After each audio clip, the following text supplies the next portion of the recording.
আসসালামু আলাইকুম ওয়া রাহমাতুল্লাহি ওয়া বারাকাতুহু। নাহমাদুহু ওয়া নুসাল্লি আলা রাসূলিহিল কারীম। আম্মা বাদ। সরকারি কর্মকর্তা কর্মচারী পরিষদ কর্তৃক আয়োজিত আজকের নবম পে স্কেল বাস্তবায়ন শীর্ষক আলোচনা সভা এবং ইফতার মাহফিলের সম্মানিত সভাপতি, সম্মানিত সঞ্চালক এবং অন্যান্য অতিথিবৃন্দ এবং প্রিয় উপস্থিতি, আপনারা সবাই জানেন অন্তর্বর্তীকালীন সরকার অত্যন্ত আন্তরিকতার সাথে বেতন কমিশন 2025 তারা গঠন করেছিল এবং বেতন কমিশনের যারা সদস্য ছিলেন তারাও অত্যন্ত আন্তরিকতার পরিচয় দিয়েছিলেন। খুব অল্প সময়ের মধ্যে নির্ধারিত সময়ের 21 দিন আগে তারা সরকারের কাছে পে কমিশনের যে রিপোর্ট জমা দিয়েছিলেন, ওনাদেরকে এই পে কমিশনের রিপোর্ট বাস্তবায়নের জন্য যে অর্থ বরাদ্দ দেওয়া হয়েছিল মাত্র 19% অর্থ ব্যয় করে প্রায় 80% অর্থ উদ্বৃত্ত ছিল। এই অল্প টাকা দিয়ে তারা রিপোর্টটি তৈরি করেছেন এবং আমরা লক্ষ্য করেছি সাধারণত পে কমিশনের রিপোর্ট অর্থ উপদেষ্টার কাছে জমা দেওয়া হয় বা অর্থমন্ত্রীর কাছে, কিন্তু আমরা দেখেছি যে অন্তর্বর্তীকালীন সরকার সময় বাঁচানোর জন্য অর্থ উপদেষ্টা নিজে প্রধান উপদেষ্টার পাশে দাঁড়িয়ে সরাসরি রিপোর্টটি জমা নিয়েছেন এবং আমরা এটাও শুনেছি এটি কয়েকটি ধাপে বাস্তবায়ন করার জন্য উপদেষ্টা পরিষদ কিছু অর্থ রেখে গিয়েছেন, কিন্তু অদৃশ্য কোনো একটি কারণে আমরা দেখেছি আমাদের এই নবম পে স্কেলের প্রজ্ঞাপনটি জারি হয়নি, যা অত্যন্ত দুঃখজনক। আমরা সবাই জানি 15 সালে আমাদের অষ্টম পে স্কেল বাস্তবায়ন হয়েছিল, 15 থেকে 26 আজকে প্রায় 11 বছর। এই সময়ের মধ্যে নিত্য প্রয়োজনীয় প্রত্যেকটি দ্রব্যের মূল্য বৃদ্ধি পেয়েছে, শিক্ষা খরচ বৃদ্ধি পেয়েছে, চিকিৎসা খরচ বৃদ্ধি পেয়েছে, আমাদের বাসা ভাড়া বৃদ্ধি পেয়েছে।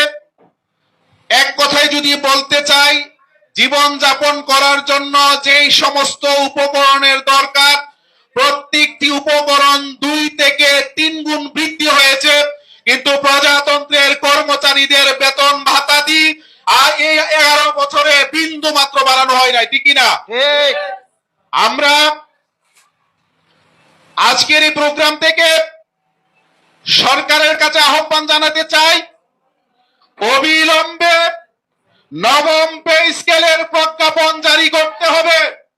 কারণ মাননীয় প্রধানমন্ত্রী আপনি আপনার জাতির উদ্দেশ্যে দেওয়া ভাষণে স্পষ্ট ভাষায় বলেছিলেন আপনারা ক্ষমতায় আসীন হলে এই পে স্কেল আপনারা বাস্তবায়ন করবেন। আমরা জানি অর্থনৈতিক চাপ রয়েছে, আমরা চাচ্ছি না এক বাজেট থেকেই আপনি এটা বাস্তবায়ন করবেন। আমরা চাই ধাপে ধাপে, প্রয়োজনে যদি 2টা বাজেটও লাগে ধাপে ধাপে আপনি অবিলম্বে প্রজ্ঞাপনটা জারি করে দেন এবং প্রয়োজনে কয়েকটি ধাপে আপনি এই পে স্কেলটি বাস্তবায়নের উদ্যোগ গ্রহণ করবেন বলে আমরা বাংলাদেশের প্রজাতন্ত্রের কর্মকর্তা কর্মচারীরা আমরা আশা করছি।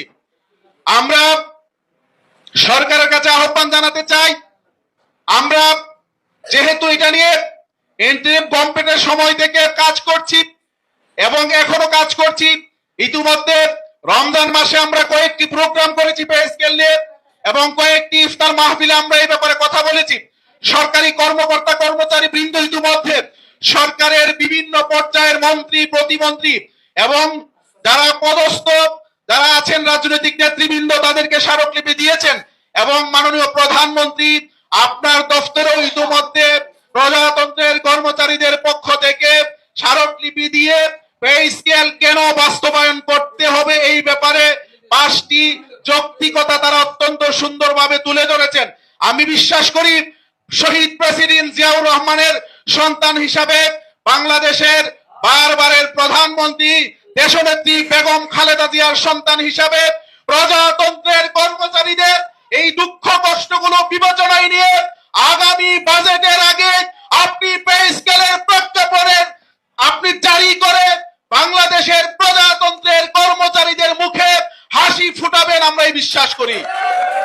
আমরা আপনাকে এইটুকু বলতে চাই, যতদিন পর্যন্ত পে স্কেলের প্রজ্ঞাপন না হবে প্রতিদিন আমরা পে স্কেলের প্রজ্ঞাপনের দাবি জানাতে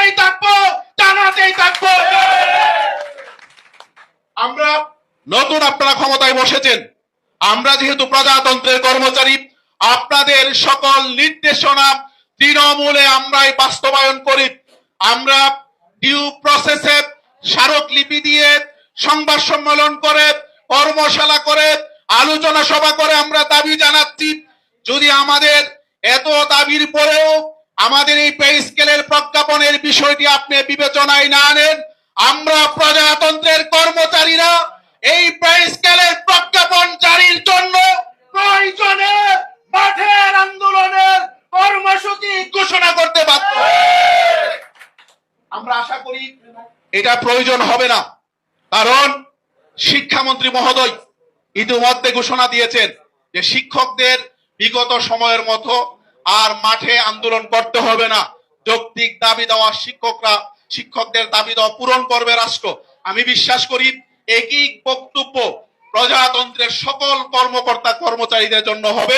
আমরা বিশ্বাস করি আপনি এই প্রজাতন্ত্রের কর্মচারীদের কথা চিন্তা করে, যাতে মাঠের কোনো আন্দোলনে আমাদেরকে যেতে না হয়, আমাদের এই যৌক্তিক দাবি মেনে নিয়ে অবিলম্বে পে স্কেলের প্রজ্ঞাপন আপনি জারি করবেন, সে আশাবাদ ব্যক্ত করে আপনার সরকারের উত্তরোত্তর সমৃদ্ধি এবং সুনাম কামনা করে, আপনার সুস্বাস্থ্য কামনা করে, শহীদ প্রেসিডেন্ট জিয়াউর রহমান এবং বেগম খালেদা জিয়ার রুহের মাগফিরাত কামনা করে আমি আমার সংক্ষিপ্ত বক্তব্য শেষ করছি। আল্লাহ হাফেজ। আসসালামু আলাইকুম ওয়া রাহমাতুল্লাহ। ধন্যবাদ আমাদের সম্মানিত অতিথি, বাংলাদেশের নয়নের মণি এমপিওভুক্ত শিক্ষক সমিতির সম্মানিত সদস্য সচিব জনাব অধ্যক্ষ দেলোয়ার হোসেন আজিজি স্যারকে। এই পর্যায়ে বক্তব্য রাখার জন্য আমি সবিনয় অনুরোধ করছি, যিনি সারা বাংলাদেশের মধ্যে একজন বর্ষিয়ান কর্মচারী নেতা। সারা বাংলাদেশের সবাই যখন আল্লাহর ডাকে সাড়া দিয়ে চলে গেছেন, ইতিমধ্যে তিনি আমাদের মাঝে রয়ে গেছেন। আমরা আসলে সৌভাগ্যবান, এরকম একজন নেতাকে আমরা আজকে পেয়েছি। বিভিন্ন কর্মচারীদের অধিকার আন্দোলন সংগ্রাম করতে গিয়ে তার নেতৃত্বে কিন্তু আমরা সফল হয়েছি। বেগম খালেদা জিয়ার কাছ থেকে নোমান ভাইয়ের নেতৃত্বে এবং বিভিন্ন নেতার মাধ্যমে কিন্তু আমরা উৎসব ভাতা এবং বিভিন্ন ভাতা এরশাদ সরকার থেকেও আদায় করা হয়েছিল নোমান আজাদের ভাইদের মতো নেতাদের মাধ্যমে। আজকের এই ইফতার মাহফিলে আমি শ্রদ্ধা ভরে স্মরণ করছি মরহুম আজিজুর রহমান আজিজ ভাইকে, আব্দুল আজিজ ভাইকে। আজকের এই ইফতার মাহফিল থেকে স্মরণ করছি জনাব